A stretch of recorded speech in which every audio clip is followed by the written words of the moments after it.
It's going good. Hey, Adrienne. Hi. Hey, Adrienne. Welcome. Thank you.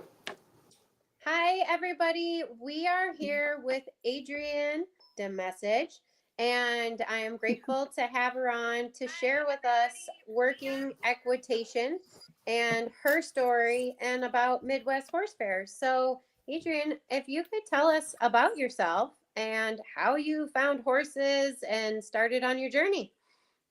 Sure, I'd be happy to. So I live up here in the Northwoods at the very top of Wisconsin. So if you traveled up to my place and you kept going, you would fall in Lake Superior. And if you kept going, you'd be in Canada. So it's a bit of a journey for me to go to any event, and we're used to that.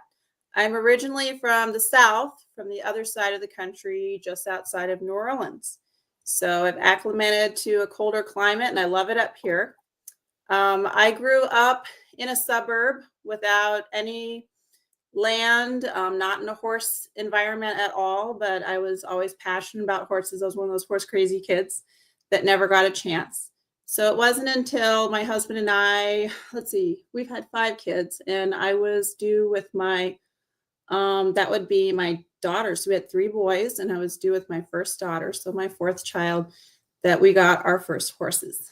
And ever since then, it's just been a journey. It didn't take me long to discover I had a passion for training horses, for riding horses, for working horses. We got cattle. So we have a ranch. We raise Scottish Highland Cattle. And horses is something we do as a family. I love kids. I love being outside and having adventures. So my husband's an ultra trail runner. That's his side passion. And so that's kind of fed into it. He loves to travel. We got into endurance, and that's been a passion in our family, traveling around doing races of 30 or 50 miles. So we've developed a lot of awards and accomplishments in that area with horses that we've trained. So over the years of training horses, my husband encouraged me to get into raising horses. So we did that together and as a family. So we raised registered Morgans, and now we have Andalusians, Lusitanos, Welsh horses. I've trained a lot of different breeds, and I love all the breeds. I'm not a purist. These are the ones that we have chosen. So nowadays, as I've gotten more into different performances, competing in ways that are more traditional towards the working horse, the using horse. We were never into showing. Though when my boys were younger, we did do, the typical barrels and fun days and things like that. Mostly it's been trail riding and trailering out and adventuring. So when I found working equitation, I first heard about it right before COVID, right in that time. And I was really, really drawn to it because what I saw in it was an excellence in riding. So as a horse trainer, I've studied all different kinds of riding types, and I really love the concept of dressage, but had no interest in actually showing in dressage. And so the working equitation was just our thing. We're a cattle ranch. We like the practicality. We love speed. And we like the diversity and inclusion that working equitation offers for all breeds, all ages, backgrounds, styles, and the way that it honors the heritage of the working horse. And in your country, you can honor the traditions and the heritage of that. And that really attracted me. So the stallion that I first trained to do that, I lost him, COVID hit. And so things kind of took a back burner. But then I was able to get some mentorship through Emily Kemp and some other local riders. She came and did a clinic. We loved it. The next year I started holding rated shows. So I've held rated shows here at our facility every year since. And it's wonderful because for our kids, for our community, for my students, for myself, for my husband, for my horses, and even for Region 5, I've become an avid supporter of working equitation and its growth and development in our area through the other affiliate organizations.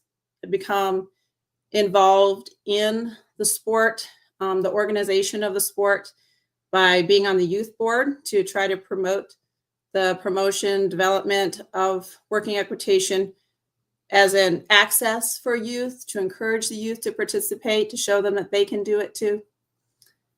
I'm working on becoming a private instructor, furthering my training, working on my accreditations and, all that process. It is a process, and I appreciate the process of being qualified.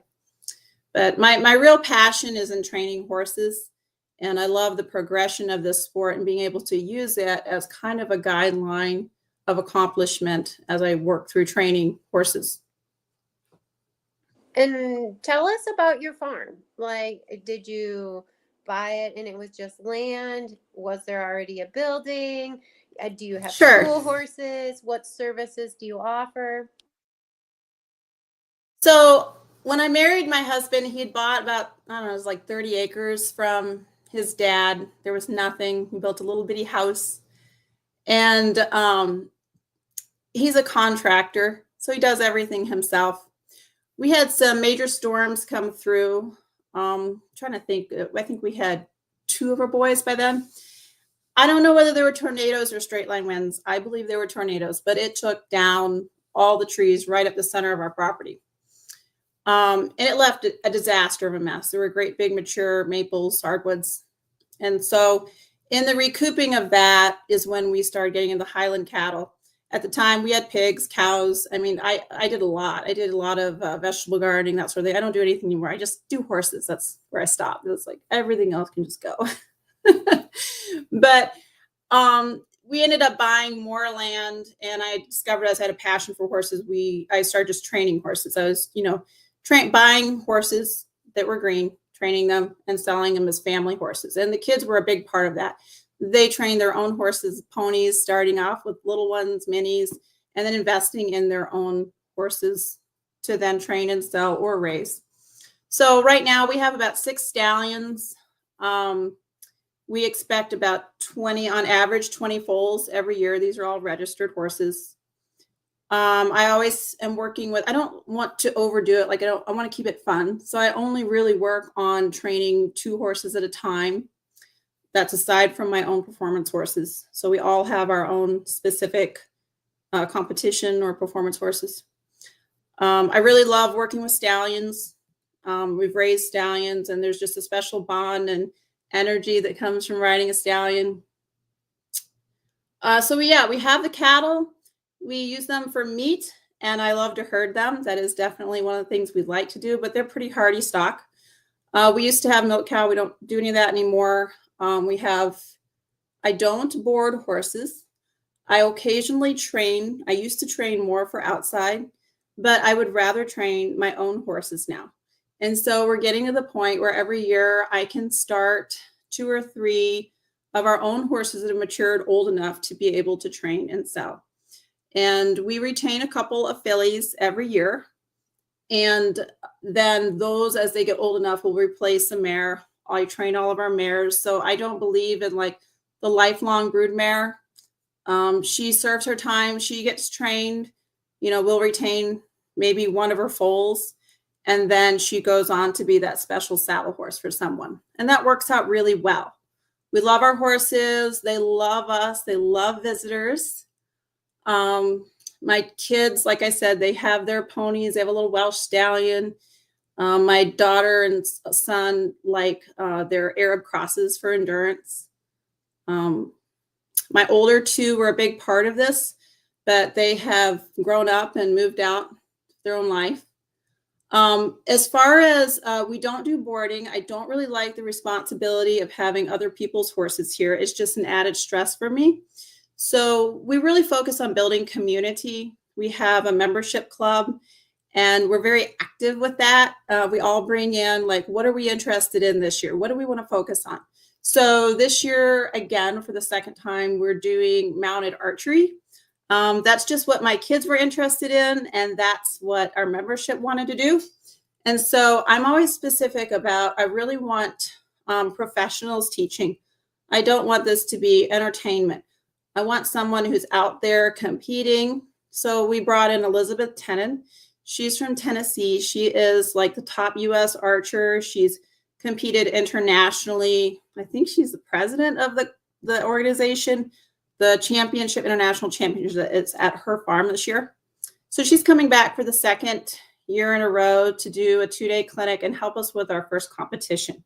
So we're all beginners in mounted archery, but we're really excited about it. The kids are really excited about it. And it's different for the horse. It's like another form of cross training because the horse's job is to go down a straight track between two stretches of tape and just to be consistent with a loose rein, no contact, and to carry the rider along at a steady speed, whether that's walk, trot, or canter. And then the archer's job is to balance on that horse and shoot the target. There's a lot of safety rules that go into that. And we don't really know how to do the competition. We've dabbled in that a little bit last year, but last year was more about getting our equipment, getting our horses used to it. Elizabeth Tennant, I completely highly recommend her. I admire her as a horsewoman. She has a wealth of knowledge to share, and we're excited to have her come back. But when she comes, it's a complete package. She has everything you need, and she really starts you off so that you safely go through this and you leave confident. And your horses have a good experience. She won't let you go beyond what you're ready for. So aside from that, we're doing a Working Equitation buckle series. I've always done rated shows, but with the Midwest Horse Fair this year, I just wasn't going to try to do that to myself because rated shows are very demanding. And so we're doing a schooling show series. It'll be a little lower cost with the buckle awards at the end.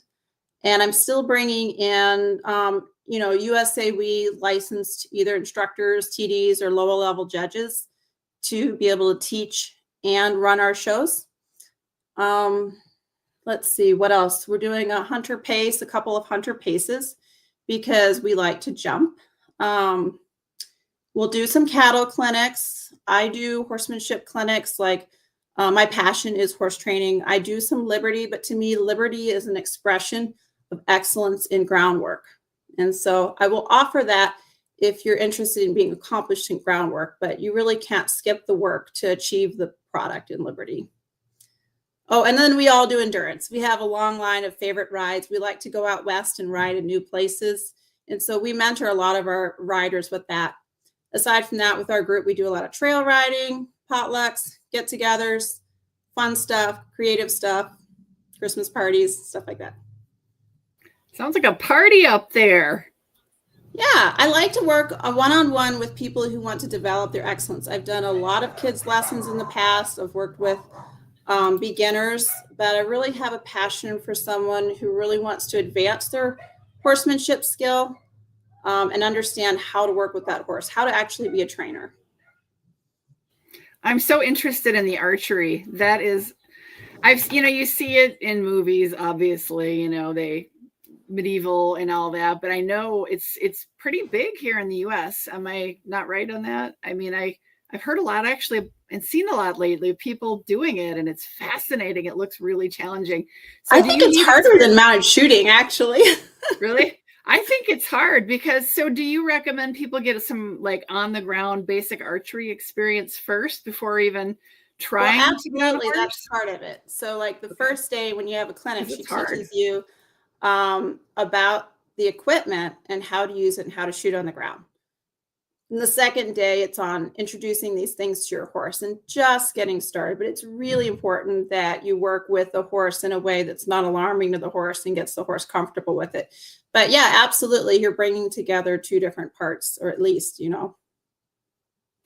I will tell you, I have a friend who, when she was a kid, her mom was taking archery classes. So they actually have, gosh, I'm going to say 40-plus-year-old archery equipment.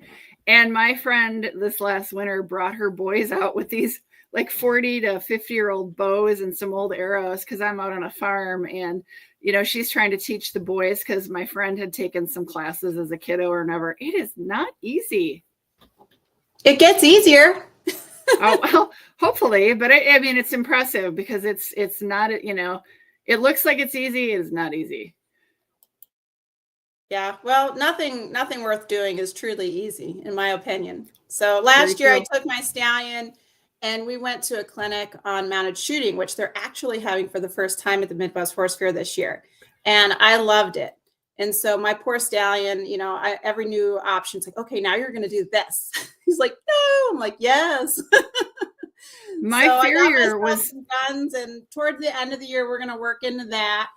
And then we'll take it more serious next year. My farrier did mounted shooting for a long time. I'm guessing he still occasionally does it, and that's wild. I don't know that any horse I ever owned would appreciate gunfire near them, let alone having me on their back. So that's you put earplugs. In my opinion, you should, and I do put earplugs in the horse's ears to help with that. But it is pretty intense. Oh yeah. So let's talk a little bit more about working equitation, and can we talk a little bit like of the history and how, you know, like you talked about, it's dressage related, but it, you know, it veers off from dressage. And can we just talk about, like, let's just talk to the people out there who might see this video and who just have no idea what it is. They've Like heard me. of equitation, they've heard of Western equitation, hunt seat equitation, you know what I mean? So they might not have a clue what this is. So can we just start at the beginning about what it is? Well, all these equitation words comes from equine, so it's no surprise there should be a lot of familiarity and variations. But yeah, working equitation originated in Portugal, in Spain, and in Italy. I think originally it may have been in Italy, but it went in those three countries are the foundation. It's now an international sport, and it's actually comparatively to the other countries relatively new in the US, but it's spreading really fast. It developed over on the West Coast, on the East Coast, and then there was actually two separate groups that joined into one, which is what we have today, USAWE. USAWE is now a part of the USAWE, or the World Working Equitation Organization, which means that they can compete and represent the U.S. on an international competition. So last year, I think it was, we had our first youth represent, but we've had several. Over the years, U.S. citizens go over there and compete at international competitions, which is super cool. So working equitation is a sport that honors and demonstrates the traditional skills of the working horse. So you can think of ranches from around the world. They work cows. They accomplish tasks on horses. But it's not just getting it done. It's getting it done well, you know, in all these different sports, like ranch sports. It's like how easy, you know, pleasure, how easy, how comfortable, how willing, what is your partnership like? So in that way, it's similar to others. But well, let's just talk about the attire. So what we are used to seeing is these videos from Portugal and Spain, and they're really good at sharing those videos. Over there, it is like a cherished tradition. And it's not just, it's like so closely related to their history, their family. It's something that they pass on. And so the youth there that compete are incredibly skilled, but we don't have anything to compare that to here in the, you know, in our sports. Our youth just don't work like that. And this is something that it's connected to their history, their traditions. It's very revered. And so the excellence and the standard is also connected to the breeds of horses that they raise. And they're very ideal for this. The Andalusian and the Lusitanos from Spain and Portugal are horses that were bred for battle, for bullfighting. And so they are very balanced. They're very lithe and agile. They have shorter backs, longer legs. They're extremely handy. And then they're pretty, in general, more intense or hot or quick or capable horses, but also very brave. And so each country has the option of using like breeds from their country and their heritage, or a breed from anyone else. There's not any restriction to a breed. The only breed that you can't use for working equitation is a miniature horse, obviously. But aside from that, you're open to use any breed of horse, and a lot of them will be crosses or whatever you have. So the attire that they wear over there is distinctive. They only, like in Portugal, they only have 2 options for their attire. I forget what the term is, but it's like their Sunday best and their working attire. And that's why you see such consistency in those videos. And over there, they think of the US as being, you know, the cowboy. We're out west, right? But here in the US, we know we have people that want to be dressage or whatever they, you know, they can be like a hunter attire. And so in this sport here in the US, you can wear whatever tack and attire you wish, as long as it is consistent. So it's not mismatched. What your horse is tacked up with is of the same discipline or type as what you're wearing. And it needs to be the same throughout the different trials.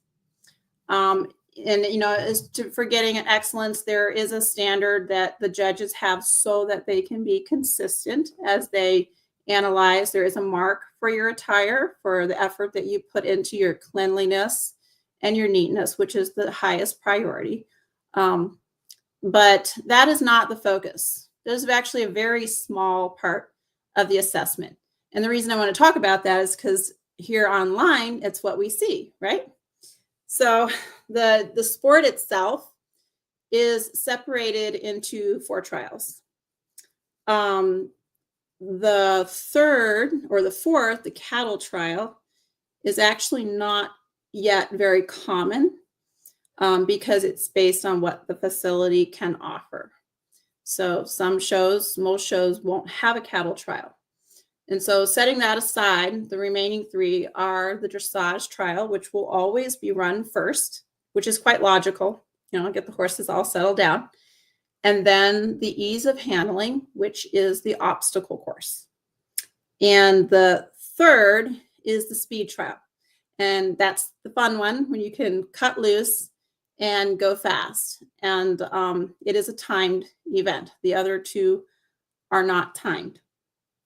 And so the levels of working equitation in our country are set up. There's 7 levels. The very first one is a walk trot. There is no speed in the first introductory level. And which makes it really nice because if someone's just getting in and they're not confident going fast, or their horse is young and isn't ready to go fast, or you have a young rider, or for whatever reason, it's really good to get a horse into the sport on the walk trot introductory level. And then as your scores improve and your confidence improves, you're encouraged and it's appropriate to move up a level. Okay, so then the level 2 will include the canter, and then level 3 will include simple changes. So you'll be taking a canter in one lead, then you'll drop to a trot and pick up the canter in the other lead. So there's simple changes. And as each level progresses, the dressage pattern is different, and there's small changes and inclusions that are slightly more advanced than the previous level, which is really cool because it enables you to kind of go through a training progression. So as you bump up a level, you're bumping up the expectation for your horse, and it's a very comfortable sport to move through. May I interrupt? For the dressage, I'm a dressage rider. Is it similar to the dressage test that I ride, or is it completely different? Well, I can only tell you what I've been told because I'm not a dressage rider. Like, I love the handiness and, you know, riding that type, but I've never competed in that. So what I've been told is that there's actually a lot of more complicated moves, as in smaller circles, more angles, just some stuff that you would not normally see. But the thing to understand about the dressage test is that it is to encourage you to practice and develop the skills needed to achieve the ease of handling. Mm-hmm. So for instance, the gait or the 3 drums or the slalom, these things require small circles and maneuvers. And so those are practiced in the dressage. So they actually complement each other very well. It is a working discipline. Okay. Now, could I go to a website and look up the tests, and are there diagrams that I can, and obviously YouTube, I can watch a video, so that way if someone is interested, they can investigate in it, do more research. Yes. USAWE is your go-to site. Everything is there. The dressage rules, the test, the obstacles, how to build the obstacles, examples. There's a lot of variety, but always consistency in every show you go to. So like the figure 8, it's 2 barrels, but it could be 2 Christmas trees. It could be 2 lamp poles. It could be 2 corn stalks. The measurements are all going to be exact, and the TD or judge might have a show manager make some changes for safety reasons. Safety is always considered first. But as far as the dimensions, everything will be the same. So you can practice at home and go to a show and be confident that it's how you're going to expect it.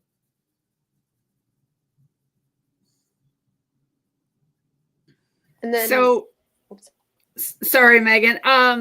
You talked about scoring. Like how would, like you said, the first part is the dressage test. So how is that scored? Are movement scored? Is just the whole test in general given a final score? Like how would you get feedback, and how do they do the scoring?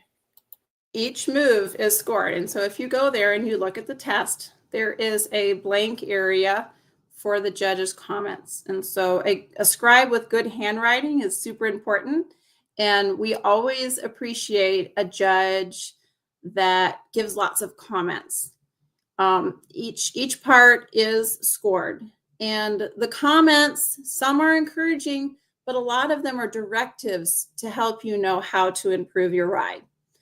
There are double coefficients. So each test will have a couple of moves within the test that you get double score. And then on the backside, they analyze your overall riding, like the willingness of the horse. There's a really clear outline that to me is really important because it focuses on the relationship of the horse and rider. It's a lot of stuff that you might notice when you're watching a ride, but to have it clearly laid out so that you know what to work on at home, it's just really working for that partnership. And what are the other, what did you call them? Classes or courses?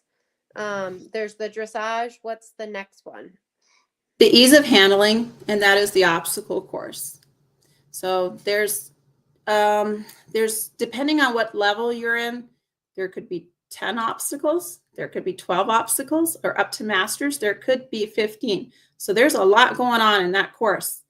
And when you go to a clinic, they may not even cover all the obstacles. If it's a one day, it's a lot to cover in what the expectation is for each obstacle, and to help each rider to work with their horse to not only accept the obstacle and be comfortable, but how to approach it, how to make those transitions, when to make those transitions, the immobility, the stopping square, the balance, the submission, the carriage. A lot of these evaluations you're going to find are dressage type terms, but not like your standard FEI dressage. This winter, I got the opportunity to go down to Los Angeles and partake as part of my training at Claudia Matto's clinic. She's a USAWE instructor. And she explained at the start that in your FEI dressage, the horse is going to be more spread out, more reaching before and in front. But in a working equitation, what they want to see is more collection, more balance, more roundness, because it enables the horse to be more handy. Does that make sense? And so you're really working on the horse, working off the hind end and being really light in the bit and available to move. So I loved it when I found this sport. I'm like, oh, I love it when my horse just feels just right there connected with me. And so they really recognize that in this sport. And it is a high standard. but it starts off well, and you don't have to have that. You could have your horse fall apart and refuse an obstacle, and then you give it a moment. You have plenty of time to relax and take another chance at it. And as long as the horse is not being unsafe, you have multiple chances to accomplish the obstacle depending on what level you're on. If the judge decides that things are getting out of hand and putting you at risk, they'll say just pass. So if you decide that my horse is not going to do this, you can ask the judge, may I pass? And the judge will always say yes, and you'll get a 0 on that obstacle. That doesn't mean you DQ. There are ways to DQ, and those are few and very clearly outlined in the rules. But it does make it more doable, because in these different obstacles, or I'm sorry, different trials they're called. You have dressage, and then you have the ease of handling, and then you have the speed. Your score from those trials are combined for your overall placement. And so you might have a rider whose horse is really good at obstacles, but not as good in dressage. And then you'll have another rider who's different, is a dressage rider, and their horses are just like, didn't handle the gait very well. So then the scores are combined, and it evens the playing ground for people with different backgrounds, which to me is a lot of fun. I've never had such an opportunity to get to know and relate with so many riders of different backgrounds as I have in the sport. It sounds extremely challenging. So, can we talk about like how the second section, the ease of handling, like how do they lay out the challenges? Like the obstacles? Yeah. How does something progress throughout that section of the challenge? Like Sure. how is it laid out? Is it like a trail? They call it a trial, which sounds very harsh, but that's just what you call it. You have the dressage test, and you have the ease of handling trial, and you have the speed trial. And so the show manager can design their own course if they want, or they can ask the TD, technical delegate, or the judge to do that. I've typically asked the judge to do it because they have a lot of experience, and they usually have a large assortment of tests that they know flow very well. Designing a good course is really kind of a skill that's developed, because as a rider will leave one obstacle and go to the other, the approach matters a lot on how they can nicely, carry out that obstacle, or what they can demonstrate in their transition and in their leads. So not in level 1, in the introductory, you trot between the obstacles. But in level 2 and on up, you canter between the obstacles. You don't have to canter the whole way, but you need to show a canter. And so you're going to be taking your leads. You're going to be thinking these things out. You're going to think out your approach and your transitions, make sure those are early enough. So it's actually, it's fun if you like a challenge, you enjoy the dressage part of it. Or if you just have a handy horse, like Western riders, it's amazing. If they're accomplished at some other sport, they can slide into this and in 1 year go from one show to another and just boop, boop, boop, boop, keep going up through the levels. If their horse is handy, the horses love it. They love the change. But what you were talking about, the course design, the portion of a test where you're going from one obstacle to the other is called navigation. And that is something that you don't get to practice until you do it. And then you're like, oh my. There's a term called getting lost, which I'm really good at. Like, you're so focused in on this one obstacle, and you go out and you're like, oh gosh, what was the other obstacle? And which way do I go? And if you went the wrong way, you might be kind of going around, and it's called unnecessary lines, or whatever the judge might term it. It'll be a little mark less in the navigation. You're not DQ'd, you're just lost. You'll find it eventually. So the good thing is all the obstacles are numbered. And it's funny because my daughter, she was used to working equitation, and then she went to a jump show, and she's like, Mom, the jumps aren't numbered. Oh no. not only do you have to memorize your course, but you have to really know where you're going. So thankfully in working equitation, the obstacles are numbered. So if you're lost, you just try to, hopefully you remember the number of the last obstacle. But you should know where you're going. You should know what obstacle is next and not just have to count on the number. I like to say the number as I do it so that in my head, it's kind of like something that I heard in case I forget. But everybody kind of has a different technique to remember or memorize the course. So some people like me are handicapped. They're like under pressure. They, forget things. That's me. But you improve with it. And for me, it helps me to tell myself a little story. You go through the trees and you go through the pen, you open the gate, get a drink of water, so that helps. Do you guys get to walk the course like show jumpers? Yes, okay, you do. And that's a time, it's very designated. Everybody gets the same amount of time. And there's a lot of study. You get your course map prior. It depends on the show, whether you get it the day before, but everybody gets it at the same time. And usually you have to print those out, or you take a picture of it, or you get a picture. Anyways, you go through it. You have the opportunity to ask the judge or TD for clarification on the rules. Some judges, they go over and beyond in their kindness and they walk the course, and it's almost like a clinic in itself, but they're not required to do that. But they are there to answer your questions.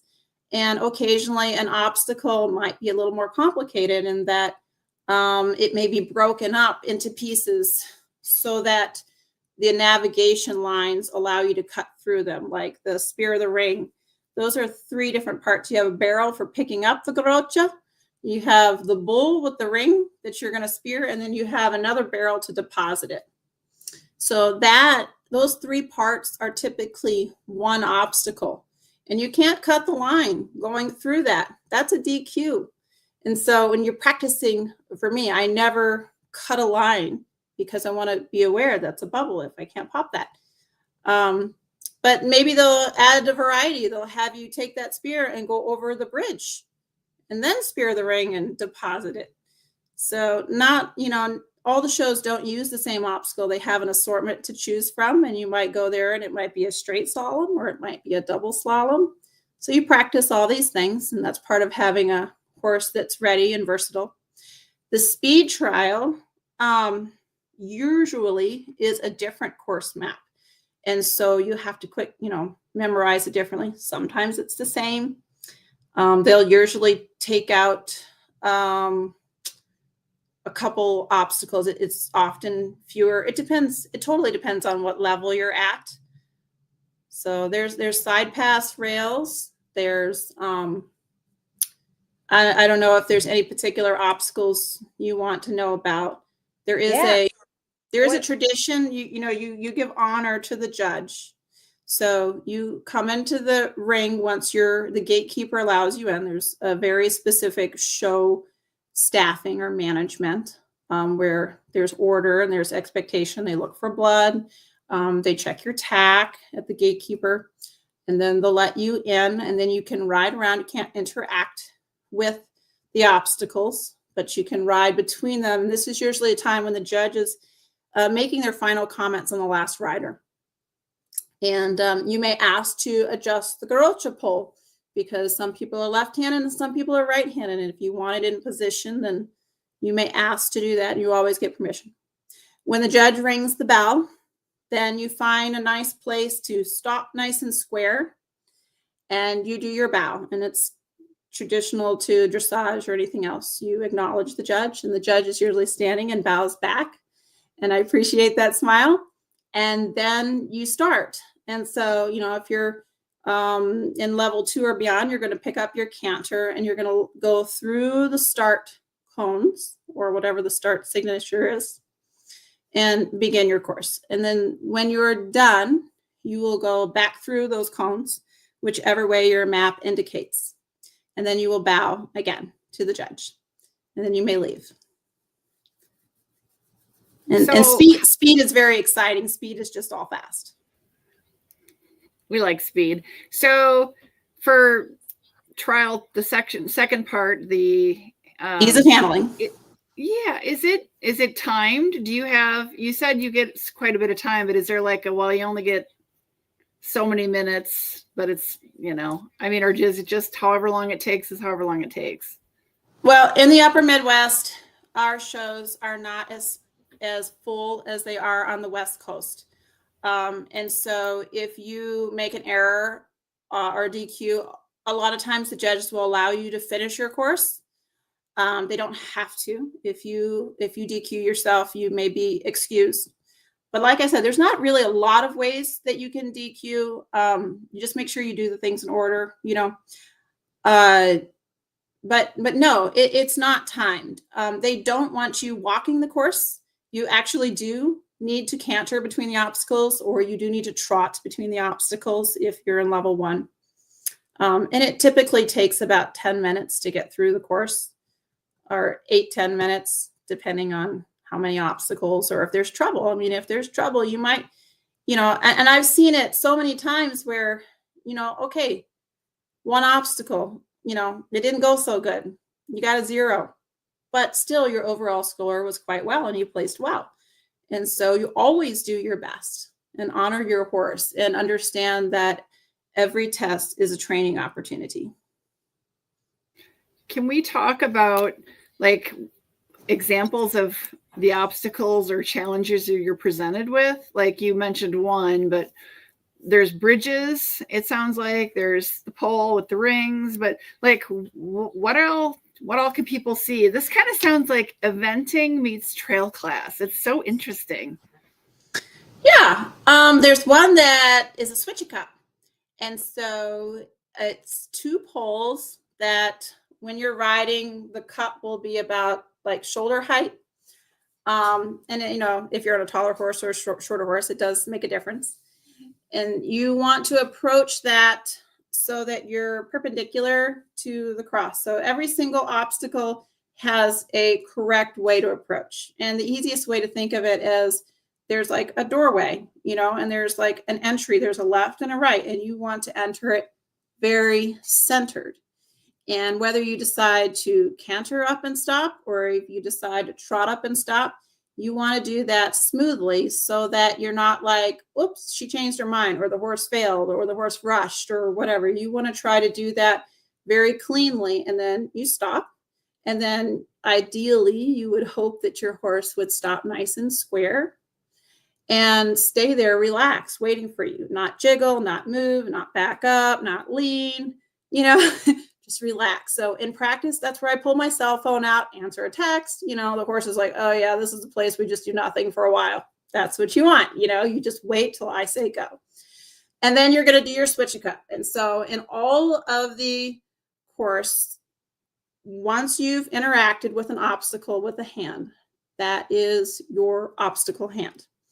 The other hand is for the reins. And that can be a hard thing for dressage riders to adjust to because you're used to using 2 hands. Well, in working equitation and the earlier levels, yes, you could use 2 hands for your reins, but you only use 1 hand to interact with the obstacles. And so you go ahead and do that switch cup, and then you cue your horse to leave in the same gait that your approach was in. So that's a switch cup. Then there's a bell, where you go down a chute of 2 poles. These are usually like jump poles, something similar. And then your horse halts at the end, and usually their head and neck or shoulders are on the outsides of it. So they might want to wiggle past, or, you know, they think they're going to continue, but they need to stop. And the bell is right next to you, and you ring the bell, and the judge hears it. You want to make sure it's loud enough that they saw that you rang the bell, and then you back out. And so they're looking for a balanced back, you know, 2 legs, you know, diagonals going together.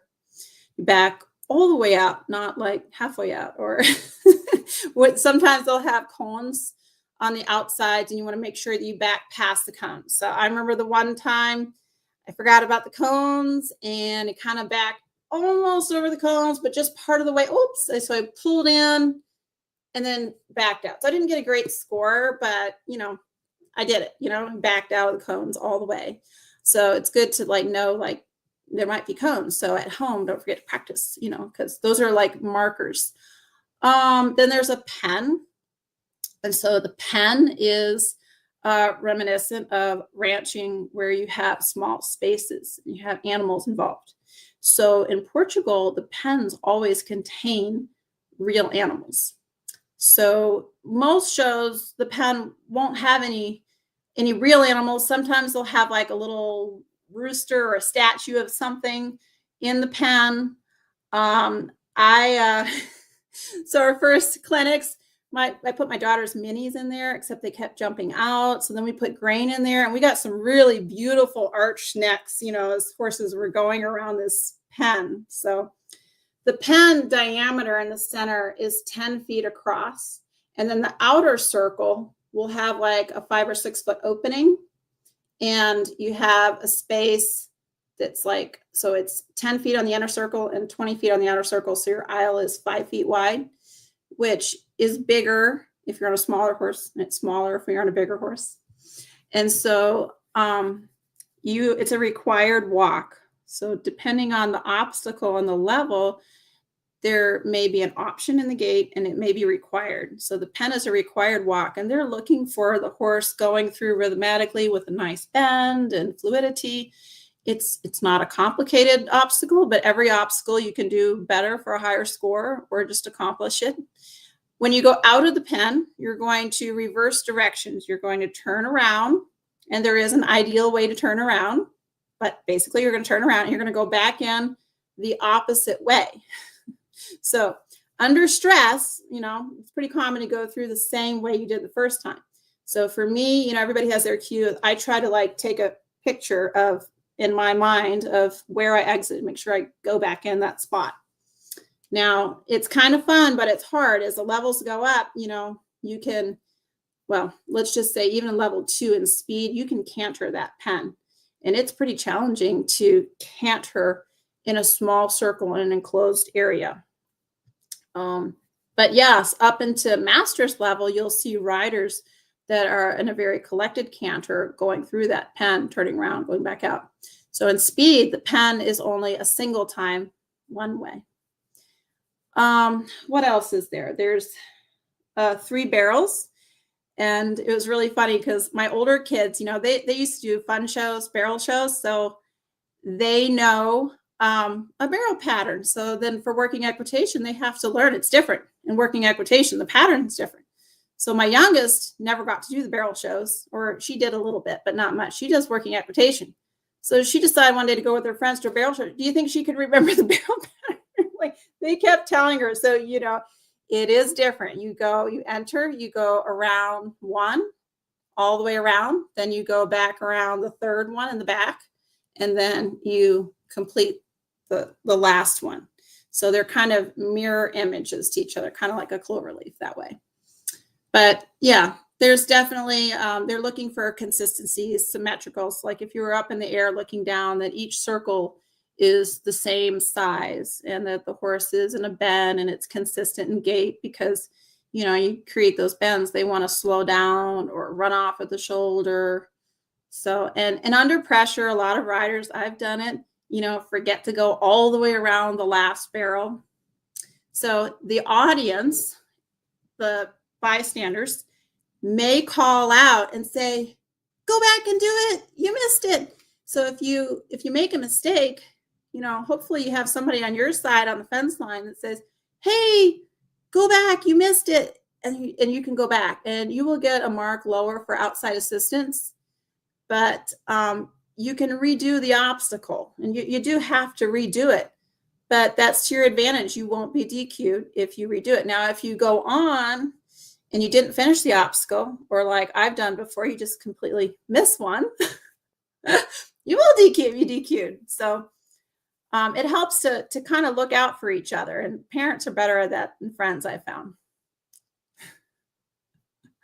So then what is the challenge at the Midwest Horse Fair? Is it all 3 divisions, or is it 4 trials? Excuse me. Is it 4 trials with the cows? Yeah, we're not doing the cattle trial this year.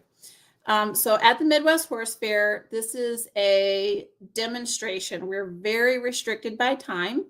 And so 10 riders is the max we could do. And because the Midwest Horse Fair chose to offer prize money and we want to make this a demonstration of high excellence.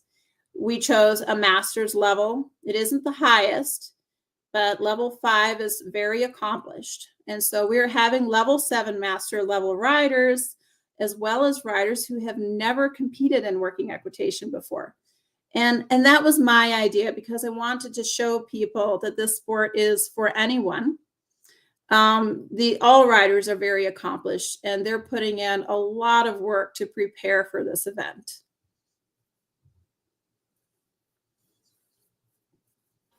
How much time are you in the main arena, or are you going to be in one of the big side arenas? And how much time are you guys getting each day to demonstrate at the horse fair? We're getting exactly what we need, hopefully. Hopefully. So yeah, I think it's Pavilion 2. Let's see if I've got it here. Yeah, it's so on Friday, we do have Doreen's clinic from 8 to 9 in the morning in Pavilion 2. The dressage trial is in the Triple Crown Arena. Oh, no, let's see. Wait, is that in? I think they moved that to P2. It is in the calendar, but that's from 2 to 4, but we have to set up. So we have a half an hour's time to get our course set up for each trial.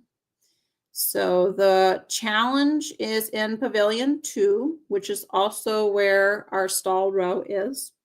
And it's immediately followed by Doreen's clinic, which is in the Triple Crown Arena. And this is on Saturday, is a speed clinic. Then on Sunday, starts off the day with the Spirit of the Sport, which is Doreen's clinic. And then the final challenge, which is the speed challenge, and the award ceremony is in the Coliseum.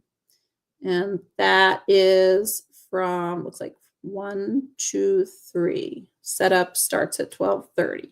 So that's right next to some of the Liberty stuff. So there'll be lots of people who'll get to just stay put and see a lot of exciting stuff. Now, if we only have one day that we're going to the horse fair, what day do you recommend people come out and see you? What should they see if they've never seen working equitation? I feel like you'll get the most of the essence of it in the ease of handling, which is the obstacle course. It demonstrates the skill of the dressage, but shows you all the obstacles, how they are intended to be ridden. So in Portugal, which is a good example of excellence, Claudia said that they don't practice speed. They practice ease of handling. And then for speed, they just go fast. And so in the speed, I don't know exactly how this one will go, but it's intense. It's fun. It's probably the most fun to watch. But as far as really gaining an understanding of working equitation, I would say that the ease of handling trial is the best representation. And that's Saturday. Yes. Okay. Just to make it clear for anybody who's thinking about going and watching, we want to make sure we understand what day. If you go to the Midwest Horse Fair website, which is your go-to spot for everything on scheduling, and you type in, you can just Google it. You can type in Midwest Horse Fair 2025 Working Equitation Challenge. It'll bring you to their page for this event. All the times are on there, as well as each rider's full bio and photos. So you can learn like in depth. Like, these are bios that I help the riders with, but they wrote them themselves. So this is really a personal look at them. And it also has on there, I believe it has on there, it's supposed to have on there when their spotlight time is. So you can go meet those riders in person and get an autograph and photos and meet their horse if you go to their stall row working equitation booth in Pavilion 2 at that time. I love that, because in past years, like with the clinics, there aren't bios of riders or when we can watch them go. And I want to know the riders. So thank you so much for doing that. I really, really appreciate that. Yes, I'm excited to be able to honor some top riders and let them shine in the sport. Doreen is also an excellent instructor, and I'm excited myself to see her clinics and to hear her teach. She's very inspiring and encouraging and understands the heart of the sport and why it's such a blessing to the riders. So I'm excited to hear her clinics. She's an excellent speaker. She was our president for the last several years of USAWE. Okay. And you are organizing the Midwest Horse Fair, so you are not riding in it. We don't get to see you ride. I'm just organizing the working equitation part, and I'm not riding this year. I've ridden there the last 2 years on my Black Morgan Stallion Eclipse. I wanted to come, but my husband said I couldn't. He said that would be too much. Yeah. And I want to say something. It is not just. It is a lot of work, and I appreciate you. Even though I'm not a competitor, I am probably going to go and watch, but it is a ton of work, and you have done a ton of work to prep for it. So don't say just. So thank you for everything you've done. Well, Terry and Lori are amazing what they accomplish. They're wonderful to work with. If you ever want to support a great organization, don't hesitate to work with them. And I do have a lot of support with local riders and some of the Region 5 affiliate organizations. We're going to try to represent them and connect people to working equitation in their community as much as we can. If people want to reach out and let's just say like local Wisconsin people, are you a great resource for them, or would you direct them somewhere else? And if you are, how can they reach you? Well, my website is thesунriseranch.com. So 3 words, The Sunrise Ranch. And there you can see all of our events. You can contact me. You can see what we've got going on in our breeding program. But for working equitation, you need to go to usawe.org and meet. If you go to, the region, the affiliate organizations, you can find out who is in your area. It's not hard to find, to connect with events. There is a calendar, and you can go search by region and see what's happening. Events, clinics, shows. My buckle series is on there, as well as the working equitation event. But there's private instructors, like I'm working on being qualified, hopefully by next year, to be an instructor. And we can always come to your barn. I'm happy. I've done this many times. Load up my obstacles and come and teach. You can come to my place too. We have a guest house. You can come and stay as a group, and I give private clinics, personal lessons. That's exciting. So I don't remember that you said where. I know you said you're way up north, but we'll just say what's the closest recognizable city near you? Ashland. Oh, okay. Yep, you are up there. Just under Bayfield County, a little township of Mason, but Ashland is our go-to. Do you still have snow? There's little patches. So I was out Not training today, and there's a lot of puddles and little patches. I think we're supposed to get rain this weekend, so I've been getting a lot of riding in. Potential for some severe stuff, so let's just hope that avoids all of Wisconsin. We don't need that. Yeah, but we do need the hay to grow. We do. We need the rain. We'll take the rain. We don't need the crazy weather, but we'll just take the rain. Yep, I got foals coming this week, hopefully. Oh, so that's exciting. Early. I used to breed horses. I miss it. It's a lot of work. You don't get much, a lot of work. Downtime. I had every summer, I had black and blue feet from all the little hoofs stepping on me occasionally. Those little hoofs pack a punch when even though they're not kicking, they're just walking, and they get you in about, 1.5 inches square. And yep, I always had black and blue feet. Yes, I know. Especially when they step on the same spot multiple times. It takes a while to recover. Yep. Yes. I do miss that. I use those muck boots. Yeah. Right. Exactly. Well, this has been amazing. Megan, do you have any more questions? I can't wait to see this at Midwest Horse Fair. This is going to be fun to watch. No, I don't. I thank you so much for your time, because I didn't know anything about working equitation, and now I feel I have a better grasp, and now I look forward to watching. Follow us on Facebook. I have been posting bios and spotlight like answers to questions from riders regularly. And if you come by our booth, make sure to get a star. I bought all these stars and there's little sticky notes, and I want you to write a little message on there to some of the riders and put it on their stall. There'll be banners for each rider, but leave something so that when they go back and see their horse, that they can read messages from people. That would be a lot of fun for them. Yeah, I would love to do that. Where do they find you on Facebook?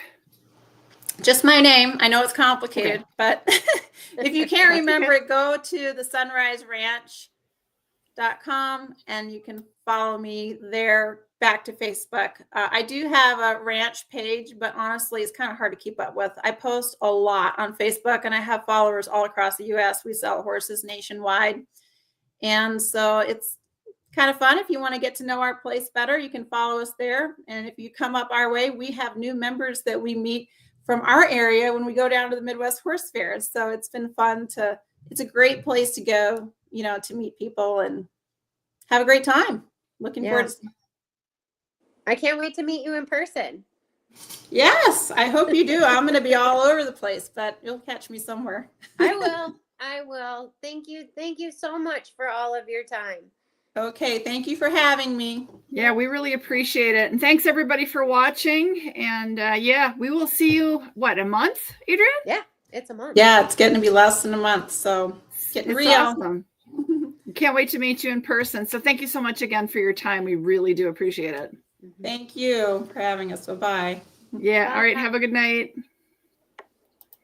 Well, okay, Megan, we'll do our quick check-in with you since you're still in Cali, and then we'll let everybody head out. But I hope everything's going well in Cali. And are you getting ready to come back to Wisconsin? I'm packing. I'm getting ready. It's exciting. Bring some warm weather. So going to be 60 tomorrow and 70 on Friday. As we mentioned with Adrienne, Wisconsin is getting ready for some thunderstorms, I believe, on Friday. But spring, Megan. It's here. It's time to come home. I'm ready.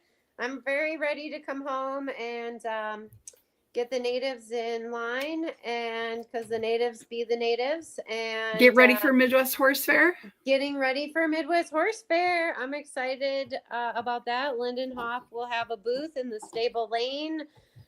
If it's spring season, if the diseases stay away, there's flu rhino popping up. I will every come to year. Horse Fair.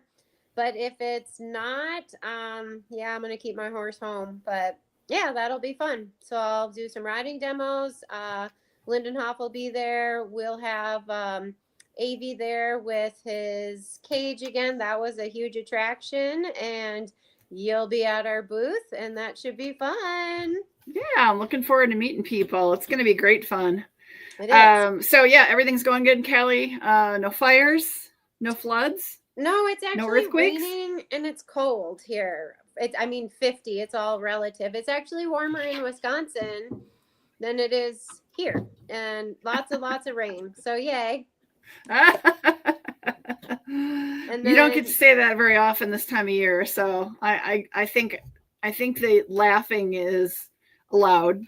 Yeah, oh no, it's totally fine. And yeah, let's see. In the mid upper 40s right now in Wisconsin, it is, let's see here so I can see, it's 8:03. Sorry, I have to put my glasses on. It's 48, Megan, at 8 o'clock at night in March in Wisconsin. Wow. And how have you been? What are you up to, girl? About 5:12. Right? The whole eyeball thing going on. Yep. What's up with the eyeball? Had round 2 yesterday. So can you see? Yeah. Don't freak people out. I'm trying to figure out why my Bluetooth ear things are not working real well. Can you hear me? I can hear you just fine. Yeah. That's apparently using 1 is better than using 2 right now. But it's going well. But as you see, eyes are swollen, having to use the readers. So that doesn't bother me. They work great. So, but yeah, it's good. I was wishing it was be a little bit warmer yesterday and today. I'm not going to lie, a little sad. It's going to be warmer when I'm back at work, but that's life. But yeah. Yep. I am looking forward to spring rains and the early flowers and the beginnings of the green grass, and, you know, all things leading to, you know, winter in the rearview mirror and spring coming and summer coming. So let's do this. Do you know when our next live is? Is it next Monday? I believe so. Yeah, I think it's with Christian Lowell, and he's going to talk to us Saddler. about cleaning tack and making saddles and his whole line of products. I'm very excited to have him on. I am too. And as I understand it, he is in Canada. Am I correct on that? Yes, so that's exciting. Yeah. That's exciting. Yeah. So yeah, it's a little challenging this month. Both of us are busy, and obviously we should talk about your trip coming back, because it was really fun. You guys had a lot of short videos going out, and it was really neat. So you plan on doing some shorts coming back, right? Yeah, we'll be doing shorts. And then I really hope, as long as I don't get sick or there's no emergencies, I really hope that we get to video some of the horse hotels. Especially Arizona is very unique. Unfortunately, the owner in Colorado won't be home. And I love New Mexico. It's my favorite horse hotel because we get to sleep on the farm. It's called a dude ranch. And they have a couple of rooms for us. Yeah, a little bunkhouse. It's really cool. And then Jane and Nick's beautiful farm in Nebraska. So I'm really hoping we'll be able to take some time and do some more videos. And we'll have a ton of shorts. So hopefully we'll get to see some weird things. I hope we don't have another tire blowout. I'm not sure I can afford that again. No, you're all good to go now. That was pretty expensive. I'm not going to lie. Got all your tools, got all new tools just in case, so that you're self-sufficient again. I should do a short on that. AV bought some kind of drill. Impact wrench. Thank you. And impact drill, impact. We got cordless impact. Lug nuts. So we got to make sure that they're the right size and we're charged up. So I should do a video on that. But yeah, we're ready. Cool. That's exciting. I will tell the viewers that I tease you every day because I have not a volcano, but an earthquake monitor. It's worldwide. Oh my God. And I'm always looking and I'm like, wow, it's shaking constantly there. But it's all small stuff that I doubt you would even feel, but there's lots of it. But you're in Cali. That's a thing. Yeah, we're in Cali. It's shaking a lot. I think Mother Nature is super angry right now. So yeah, keep it shaking. Cool. Yeah. Just a little shaking. Right? Not a lot of shaking? Yeah, I'm just ready to come home and it can shake all it wants after we leave. Are you going to be able to handle our cold Wisconsin springs, our wet, cold Wisconsin springs? No, I'm not. Yeah, that's not going to be pleasant. Get the heated vest back out. Heated vest is already out. I actually wear it here. You are a born and bred Wisconsin girl. What is wrong with you? Honest to God, I don't think that's where I should have been born. No offense. I do love Wisconsin in the summertime. But other than that, winter is not my cup of tea. So yeah.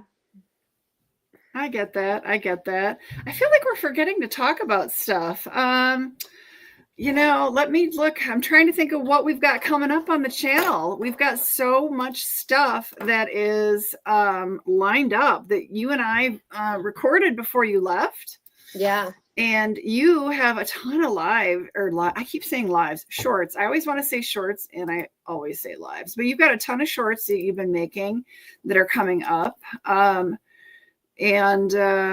Yeah, I mean, I think you've uploaded over 250 shorts, right? Maybe even more, because on that little black thing you gave me, we're headed towards 500, girlfriend, and that includes. Well, that's total videos. That's total videos. That's a lot of videos. Do you see why I bought you an external hard drive, my dear? Yeah, because I knew you were going to be working it. So looking as far as our videos, we've been talking about our drags and arena maintenance, over the last, several videos. We were talking horse shelters.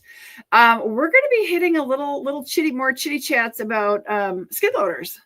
You and I love our skid loaders. We love those. So we're going to be talking about those.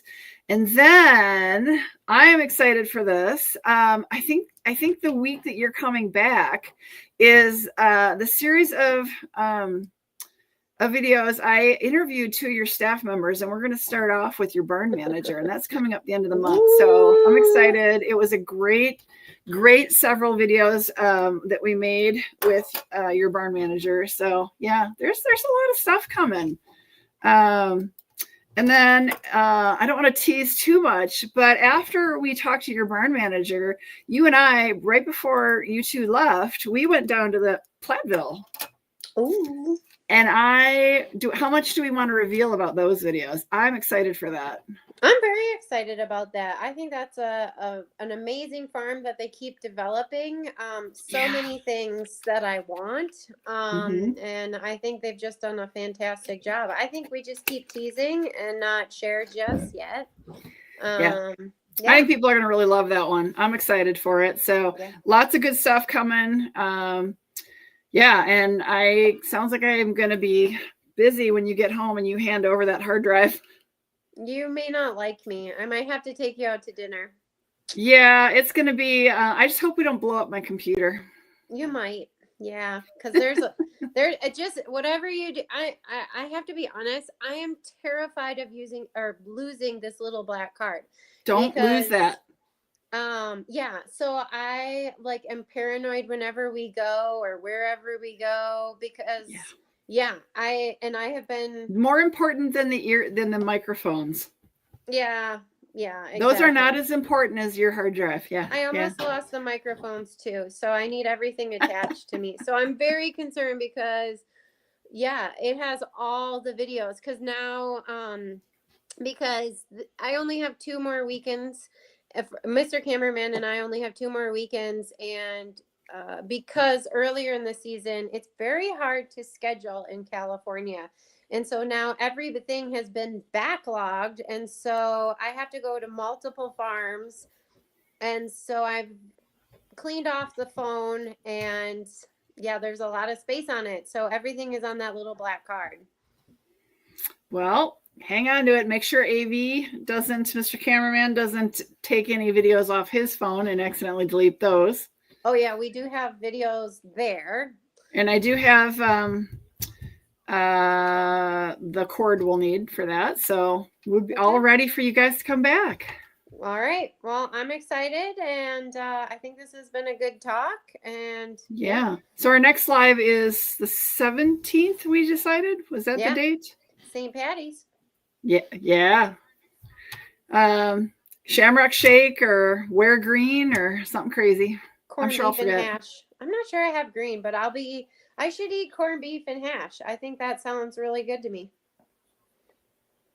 Yummy. No. Love it.